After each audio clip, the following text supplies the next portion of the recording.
Topic natin ngayong araw na ito ay ang kawalan ng lakas ni Manoy at paano mapapanatili ang tigas ni Manoy.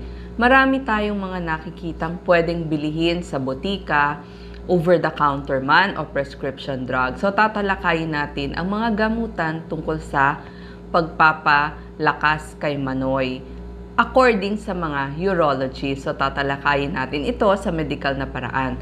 Kung ang lalaki ang problema ay tungkol kay Manoy, ang doktor na pupuntahan ay yung mga tinatawag na urologist o yung doktor ng kalalakihan.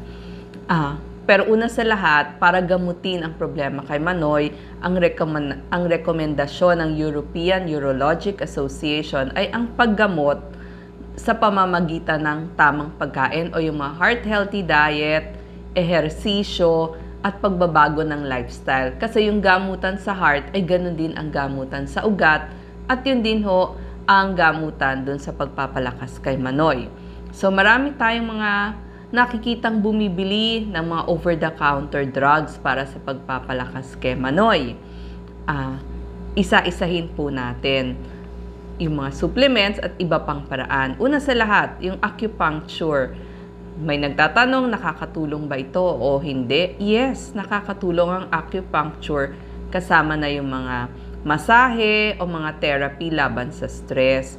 Pati na ehersisyo, basta lahat ng nakaka-relax sa pag-iisip kasi una sa lahat, baka naguguluhan lang ang isip ng mga kalalakihan kaya hindi nagkakaroon ng lakas si Manoy.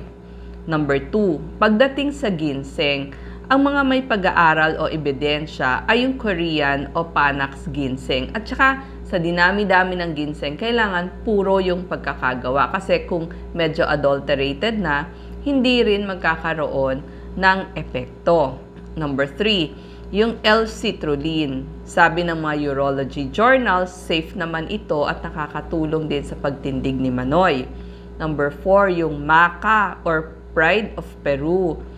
Nakita nila sa mga pag-aaral na may taglay itong mga amino acids, iodine, iron, magnesium. So nakakatulong ito lahat para magkaroon ng pagnanais sa pagdiniig. So kailangan din kasi yon. Ngayon, pag-usapan naman natin yung mga nire-resetang gamot ng mga urologist katulad ng Viagra, Cialis, Levitra. Ano ba yung mga tungkol dito? Number 1, napakamahal po nito. Pero wag mag-alala kasi magkakaroon na ng generic. Malapit na pong lumipas ang kanilang patent kaya medyo mababawasan na yung presyo. Number 2, itong mga tableta ay hindi gagana kung walang stimulation or arousal. So, kailangan pa rin may partner si Manoy. Number 3, importante ang ehersisyo para mapalakas ang katawan. Kasi kung mahina ang katawan, edi hindi makaka-perform. So kung balak nyong uminom nito, dapat magpalakas din kayo ng katawan, mag-exercise at magbago ng malinis na lifestyle. Number 4, ang mga nasabing gamot ay maaaring makatulong dun sa mga may diabetes, problema sa nerves, problema sa prostate, sa mga high blood, nalulungkot at depressed. Merong itong tulong sa high blood, nabanggit natin. Pero hindi ho ito pwede dun sa mga umiinom ng nitrates tulad ng mga nitroglycerin, isosorbide mononitrate at dinitrate, yung mga sodium nitroprusside. At ingat din yung mga pasyenteng may sakit sa kidney at sa atay. Tapos, kung gagamitin ito, magsimula sa pinakamababang dosis. Gusto rin natin malaman kung gaano ang tagal o epekto ng mga gamot na ito. Halimbawa, yung Cialis. Pagkainom, simula kalahati hanggang 2 oras, magkakaroon na ng epekto at tatagal 12 to 36 oras ang epekto nito. Ang Levitra naman, kalahating oras simula ng epekto hanggat 1 oras at kalahati. Tatagal ang epekto hanggang 5 oras. Ang Viagra, kapag ininom, kalahating oras hanggang 2 oras, epekto na at tatagal ng 5 oras.